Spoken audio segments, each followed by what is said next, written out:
بسم اللہ الرحمن الرحیم۔ صدقہ فطر سے متعلق 4 بنیادی باتیں ہیں۔ نمبر 1، صدقہ فطر کیوں ضروری ہے۔ نمبر 2، صدقہ فطر کس پر واجب ہے۔ نمبر 3، صدقہ فطر کس چیز سے ادا کیا جا سکتا ہے۔ نمبر 4، صدقہ فطر کس کو دیا جا سکتا ہے۔ نمبر 1، صدقہ فطر کیوں ضروری ہے۔ تو ماشاءاللہ رمضان میں ہم اور آپ نماز پڑھتے ہیں، روزہ رکھتے ہیں، تراویح پڑھتے ہیں، تو اس میں جو کمیاں ہو جاتی ہے اس کو دور کرنے کے لیے اور غریب لوگوں کو صحیح سے خوشی سے عید منا لے، اس کے لیے صدقہ فطر ادا کیا جاتا ہے۔ نمبر 2، صدقہ فطر کس پر واجب ہے۔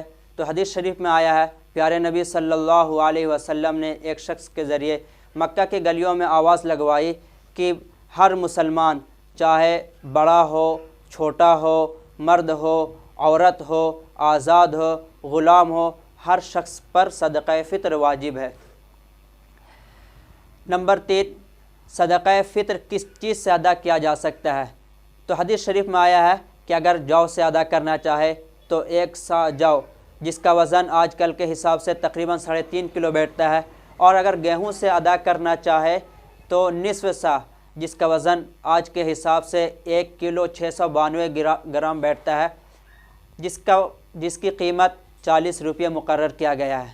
یہاں پر رک کر کے سمجھنے کی ضرورت ہے کہ کیا صرف جو ہی سے یا گیہوں سے یا صرف پیسے ہی سے ادا کیا جا سکتا ہے، یا ہمارے پاس چاول ہے، دھان ہے، آٹے ہے، اگر ہم اس سے ادا کرنا چاہیں تو کیا ان سب چیزوں سے ادا ہوگا یا نہیں۔ تو اس سلسلے میں عرض یہ ہے کہ اگر ہم چاول سے ادا کرنا چاہیں تو اب وزن کا اعتبار نہیں ہوگا بلکہ قیمت کا اعتبار ہوگا کہ اگر ہم چاول بیچ رہے ہیں تو 40 روپیہ میں کتنا بکے گا۔ اگر 2 کلو بکے گا تو پھر اب 2 کلو چاول نکالیں گے تب صدقہ فطر ادا ہوگا۔ اسی طرح سے دھان اور آٹے کو سمجھ لیجئے۔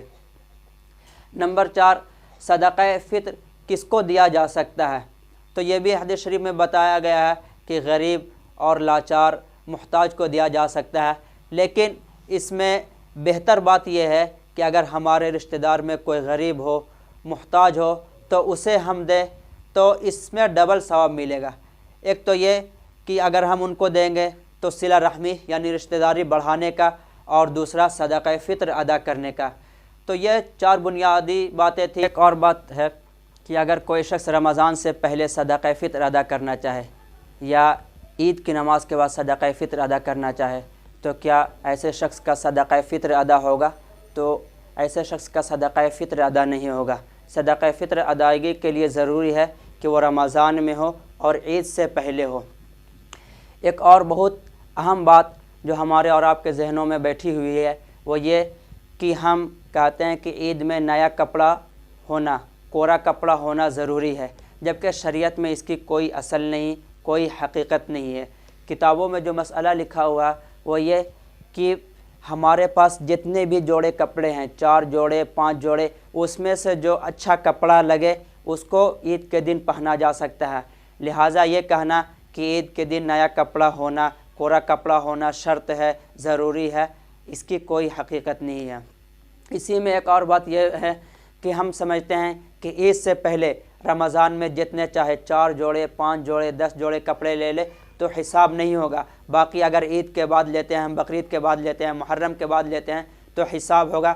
تو ایسا نہیں ہے، ضرورت جب ہو تو لے سکتے ہیں۔ جو باتیں بتائی گئی اس سے متعلق اگر کسی کے ذہن میں کوسچن ہو تو کمنٹ باکس میں پوچھ سکتے ہیں، انشاءاللہ جواب دیا جائے گا۔ اور اگر آپ کے ذہن میں کوئی بات چل رہی ہو کہ اس ٹاپک پر بات ہونی چاہیے تو بے شک آپ کمنٹ میں لکھ سکتے ہیں، انشاءاللہ ہم سوچیں گے اور اس کے متعلق ویڈیو بنانے کی کوشش کریں گے۔